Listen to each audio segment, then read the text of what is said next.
Hey everybody, in this video, I'm going to give you the best answer to the job interview question, what are your salary expectations? We're going to talk about how to answer that question in a job interview, and we're also going to talk about how to answer that question if it's on a job application form, because surprisingly, those two answers are not the same. Let's dive in. Okay, first start. Recruiters don't know your value. They don't know how much you're worth. And if you were a recruiter, what better way to get a quick and easy answer to this than by simply asking the candidate, how much are you worth? What are your salary expectations? Usually the way it works out is that whatever answer you give, they're going to basically form the opinion that that's what you're worth, and they'll probably try and lowball you and give you an offer that's slightly less than a number you stated. Now here's the problem. This question is used to screen people out. If you give a number that's too high, they weed you out because you're asking for too much money. If you give an answer that's too low, you risk that either they don't take you seriously or they feel that you're not worth very much, or if you do get the job, they offer you so little money that it doesn't make any sense for you to take it. So there's a sweet spot here, and we're flying completely blind. So what do we do? Well, here's what we do.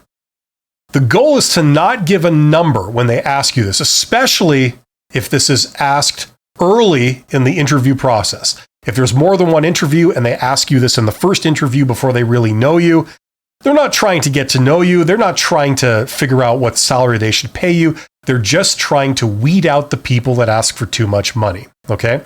And it's a problem because if you state a low number, then you can't go back on this later on and ask for more. Or if you do, there's problems.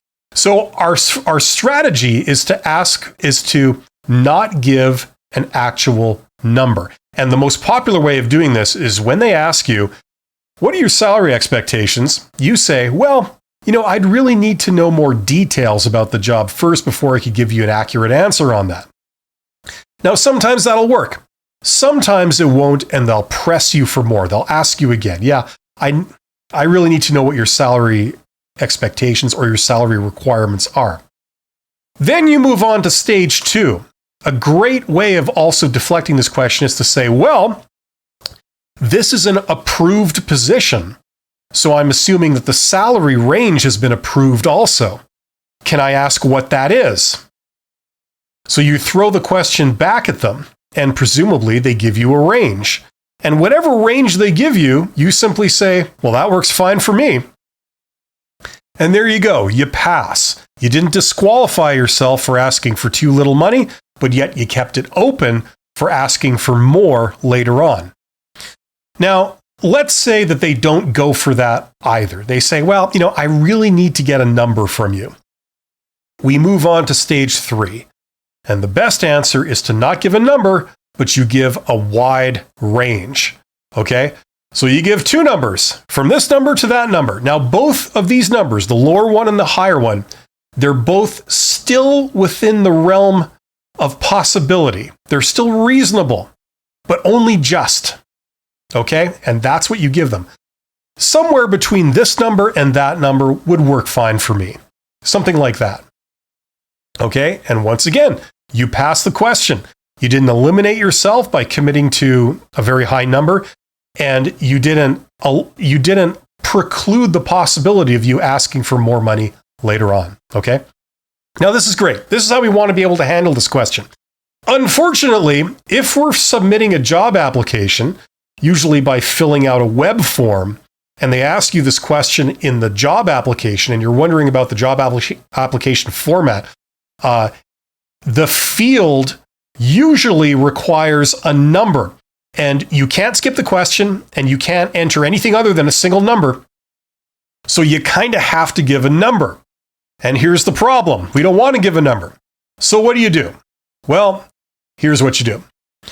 When you're at that stage, you're applying for a job, and it's usually a very early stage, so you don't know a lot of critical details about the job. You don't know whether your boss is going to be a jerk. You don't know whether They do remote work. They do flex time. You don't know what the benefits are like. You don't know what the vacation is. You don't know what the vacation scheduling is like.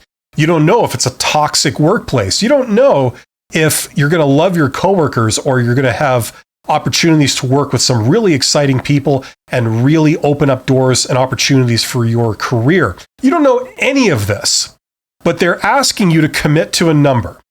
So here's what you do. All those unknowns, all those blank spaces, let's assume that it's the best case scenario. Okay? It's a dream job. You're working with awesome people. They're super flexible about vacation. They give you a lot of vacation, a lot of benefits. It's a great place to work. There's tons of opportunities for advancement. All those unknowns, they're all best case scenario. This is your dream job. Now, what salary would you need to do it? It's probably going to be a very low amount. That's what you fill in. Now, later on in the process, if you get further down the application process where you're interviewing and they give you more of the details of the role, then you can always revise your estimate. You can revise that number upwards because now that you are more informed, you can make a more informed decision of how much money you're going to need. Okay? So that allows you to pass the initial screening on the job application, but still be able to ask for something reasonable if we get to the end of the process where they want to make you an offer. Okay? Now, the last part of this is that some people decide to answer this question by simply saying market price. It's possible to go to various websites. I know there's Glassdoor, there's PayScale, various websites where you can enter in your position and you can enter in your geographic region, and they will give you an average salary and they will give you a range, maximum, minimum for that role in that region. And that's great. Okay, that's good.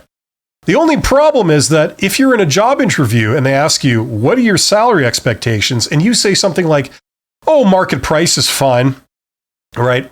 The problem is you still don't avoid the problem of them pressing you hard because they actually need a number. And the other thing is that if you say market price, you have to be aware that some organizations pay above market price, others pay below intentionally. Maybe they have a hiring strategy where they want to get the best employees, and so they pay quite a bit above market price. Other ones, they intentionally pay quite a bit below because they could have a policy where it's usually used to weed people out, and it's a sort of a trial run.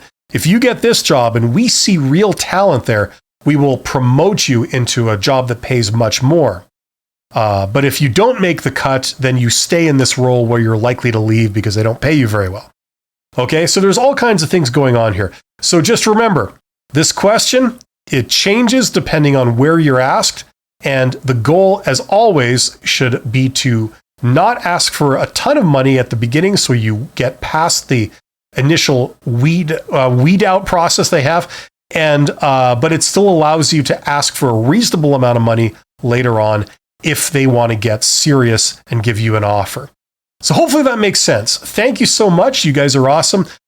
Check out my channel for more videos on how to get hired, how to pass job interviews, and anything to do with careers. Take care.